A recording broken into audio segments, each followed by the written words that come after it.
মাথায় পাগড়ি পরে হাফিজে কোরআনরা বসে আছে। ইউটিউবে রেকর্ডিং চলছে, গোটা পশ্চিম বাংলা দেখবে যে 5টা 6টা ছেলের মাথায় আল্লাহ এদের সিনেতে 30 পারা কোরআনকে গেঁথেছে। জোরে বলুন সুবহানাল্লাহ। এরপরেও পৃথিবীর কিছু বেঈমান কাফের উঠে পড়ে লেগেছে, হাম কোরআন কো মিটা দেंगे, আমি ইসলামকে মিটিয়ে দেব। আসামের মুখ্যমন্ত্রী হিমন্ত বিশ্ব শর্মাজি डायरेक्ट मीडिया सामने बोलছে इस्लाम मिट जानी चाहिए, कुरान मिट जाना चाहिए और करुणा की तरह इस्लाम मिट जानी चाहिए। मेरे दोस्त जरा इतिहास उठाकर देख लो, फिरौन आया था मूसा को मिटाने, खुद मिट गए। नमरूद आया था इब्राहिम को जलाने, खुद खत्म हो गए। और तुम आए हो कुरान को मिटाने। तुमसे पहले 200 साल तक राज किया हिंदुस्तान में अंग्रेजों के बच्चे ने, उन लोग भी नहीं पाए। इंग्रेजरा পেরেছে কোরআনকে মিটাতে? 200 বছর রাজত্ব করেছে। 56,000 আলেমের গর্দন তারা গাছের মধ্যে ঝুলিয়েছে ফাঁসির মঞ্চে। আল্লাহর কসম তারপরেও মিটাতে পারেনি। আর তুমি বলছো 2 দিন এসে 3 দিন মুখ্যমন্ত্রী হয়ে তুমি বলছো আমি কোরআনকে মিটিয়ে দেব। তাহলে কোরআনের ওয়াদা শুনেলেন যারা মুসলমান বসেছেন, আজকে ঈমান সবাই মজবুত করব। জোরে বলুন ইনশাআল্লাহ। কোন দিক দিয়ে? যারা বলছে মিডিয়ার সামনে আর যাদেরকে টিভিতে দেখতে পাচ্ছেন, মোবাইলে ফেসবুকে, যারা বলছে ইসলাম মিট জানি চাইয়ে, ইসলাম কো মিটা দেंगे, দিলটাকে মজবুত করুন।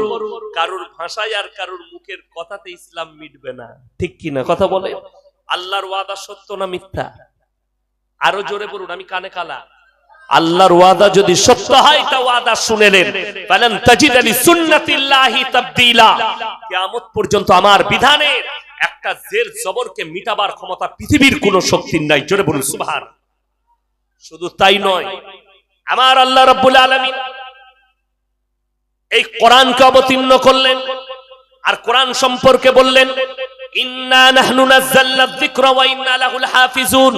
হে আমার নবী, এই কোরআনকে আমি আল্লাহ অবতীর্ণ করিলাম, এই কোরআনের হেফাজতের দায়িত্ব আমি আল্লাহ নিজে নিলাম। সুবহানাল্লাহ। কোরআনটা মায়েরা মনে করে জুজদানে লেপটি আলমারিতে ভরে রেখেছি, আমার মতো হেফাজত কেউ করেনি। মসজিদে জুজদানে লেপটিয়ে কোরআন তাকে ভরে রেখে দিয়েছেন আলমারিতে। আপনি বলছেন আমি কোরআনটা হেফাজত করেছি, মিথ্যা কথা। কোরআন ওই জায়গায় আল্লাহ হেফাজত করে। একটা বাড়িতে আগুন লেগে গেলে কোরআনটা জ্বলবে না? জ্বলবে না, পুড়ে যাবে। কোরআনটা পুড়ে যাবে। আপনারা যেগুলো ফেসবুকে দেখছেন না, ওগুলো গুমরাহি। কারণ বশত কোরআনটা পড়ে। আমরা কোরআনকে দাফন করি না পুরনো কোরআনকে? কথা বলে না? ছিঁড়া কুড়া। আচ্ছা, 5 বছর পরে সেই কোরআনটার আর কোনো অস্তিত্ব থাকবে? মাটি কুড়লে মিটে যাবে। আমি বলে যাচ্ছি, আল্লাহ কোরআনটা ওই কাগজের মধ্যে হেফাজত করেননি। একটা ঈশ্বরচন্দ্র বিদ্যাসাগর বই লিখেছেন বর্ণ পরিচয়, যেটা আমরা বাচ্চাদিকে পড়াই, ঠিক কিনা? বর্ণ পরিচয় বইয়ের নামটা জানেন না? এখানে যদি কোনো বাপের বেটা মাস্টার, ডাক্তার, প্রফেসর, ইঞ্জিনিয়ার কোনো স্টুডেন্ট থাকে, বিনা ভুলে কেস শোনাতে পারবেন এই বর্ণ পরিচয় চুটি বইটা একজন দাঁড়িয়ে বলবে, আমার পকেটে যা টাকা বেরোবে তোমাকে চা খেতে দিয়ে দেব। বর্ণ পরিচয় একটা পাবেন না। তুমি যে স্কুলের বই পড়ো, একটা বিনা ভুলে তুমি মুখস্থ করেছো এরকম একটা বই নিয়ে চলে এসো। আর আল্লাহ তাআলা 30 পারা কোরআনকে হাফিজে কোরআনদের সিনেতে গেঁথে দিয়েছে। গোটা পৃথিবীর সব কোরআনকে জ্বালিয়ে দাও, একটা যদি হাফিজে কোরআন জিন্দা থাকে, আল্লাহর কসম আবার 100 কোটি কোরআন ছেপে চলে আসবে। জোরে বলুন সুবহানাল্লাহ। আচ্ছা, কোরআন মিটে যাবে, এই সিনেগুলো মিটবে? জোরে বলুন না সুবহানাল্লাহ। এরা মৃত্যু হবে, মৃত্যুর পরে আবার আল্লাহ আমাদেরকে তুলবেন না? তুলবেন না। হাফিজে কোরআন দিকে গোটা পৃথিবীর মানুষকে যখন তুলবে, নিশ্চয়ই হাফিজে কোরআন দিকেও তোলা হবে। আর এই হাফিজে কোরআনরা সিনের মধ্যে 30 পারা কোরআন নিয়ে কিয়ামতের ময়দানে দাঁড়াবেন, আল্লাহ এদিকে আলাদা ইজ্জত দিবেন। জোরে বলুন সুবহানাল্লাহ। চলুন, তাইলে যে স্বপ্ন দেখছে সে ভুয়ো স্বপ্ন দেখছে যে কোরআনকে মিটিয়ে দেব। যারা বলছে ইসলাম মিটে যাবে, তাদেরকে বলি, অনুরোধ করে বলছি, কমপক্ষে ভারতের ইতিহাস খুলো, খুলে দেখে নাও, বেশি দূরে নিয়ে যাব না। এই সালটা কত চলছে? 2024, 2015, 2015 থেকে 2021। অ্যাঙ্কারের নাম হচ্ছে সুধীর চৌধুরী, চ্যানেলের নাম হচ্ছে আজ তাক।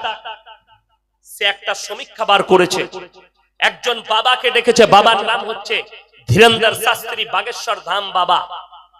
বাবা बैठ जाइए, বাবা একদিকে বসে আছে, সে একদিকে চেয়ারে, এরকম চেয়ারে বসে আছে, বাবাও একদিকে বসে আছে। बाबा आपको हिंदुस्तान का एक आंकड़ा सुनाओ। कौन से आंकड़ा? सुन लीजिए। অন্যান্য ধর্ম থেকে ভারতে এই 6 বছর 2015 থেকে 21 পর্যন্ত কতগুলো মানুষ ইসলাম কবুল করেছে, আর অন্যান্য ধর্ম থেকে কতগুলো মানুষ সনাতন ধর্ম কবুল করেছে।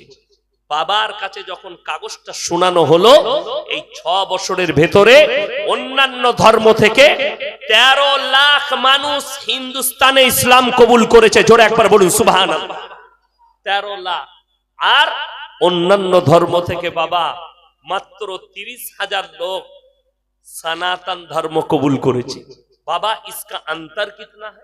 অন্তর মানে হচ্ছে এর পার্থক্য কতটা। বাবা বললে আসমান আর জমিন কা ফারাক। বাস্তব কথা, আসমান আর জমিনের ফরক।